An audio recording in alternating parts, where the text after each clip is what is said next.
First of all, Coach Cecchini, congratulations and welcome to Valparaiso. Thank you, Brad. It's great to be here. Okay. Director of Athletics Mark LaBarbera engaged in discussions with you a couple weeks back. You and your wife took a campus visit last week. At what point in the process did you determine that Valparaiso was where you saw yourself for the foreseeable future? Well, I'll tell you what, I think that would probably have to be when my wife and I were sitting in President Heckler's office. We'd had a great tour of campus so far.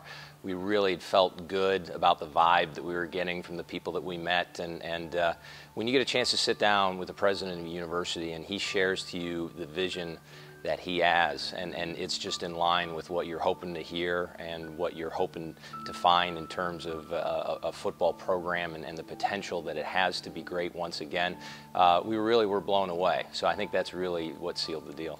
Well, good. You've had a great deal of success at the college ranks, especially at the non-scholarship level.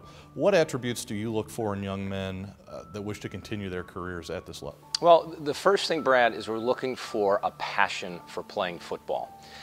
We need smart football players. That goes without saying. I mean, if they can't get into Valparaiso, they need to be men of character. They need to have men of high academic standards, and so that kind of goes without saying. But really what I'm looking for is someone who really can't go to college without playing football. Just the absolute love and passion that they have for the game.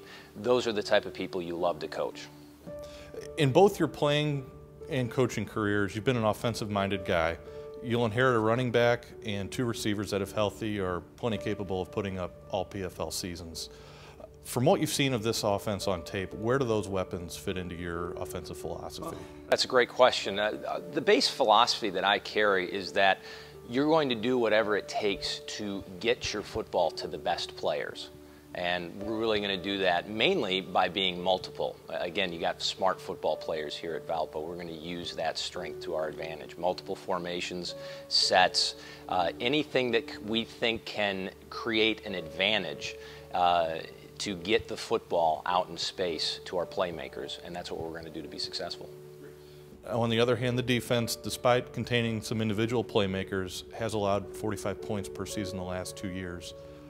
How high of a priority is shoring up the defense for you and your coaching staff? Well, the short answer is it's the #1 priority. You know, I believe I've been on the offensive side my entire life, but I truly believe that it's defense that wins championships. So we're going to go out and we're going to put together a defensive staff that does a great job of teaching the fundamentals, defeating a block, pursuing to the football, making the tackle, and the most important thing is we're going to try to create as many turnovers as we can, play with an awful lot of emotion.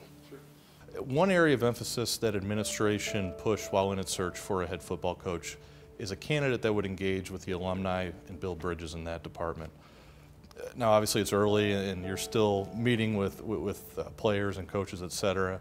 The ink is barely dried on your contract. But how do you plan on fulfilling that role? Well, the first thing you have to do is you have to go to the alums. And that's what I plan on doing. I plan on hitting the road and a couple of different ways. The first thing would be in conjunction with the basketball team, get a chance to go out with them to a couple of their away games and just get a chance to go and start shaking hands and really listening to what the alums have to say about the program, and then sharing with them the vision that I have for the future of Valpo football.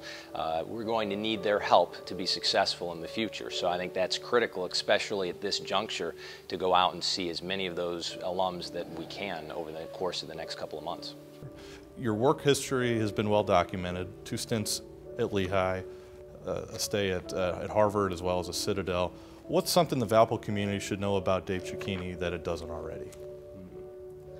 Well, I would probably have to go with, it's probably pretty well documented. I was a pretty successful football player back in my day, but what the Valpo community doesn't know is I am not the best athlete in my family. That title goes to my wife, Tammy. She was the #1 singles player on the women's tennis team at Penn State for 4 years.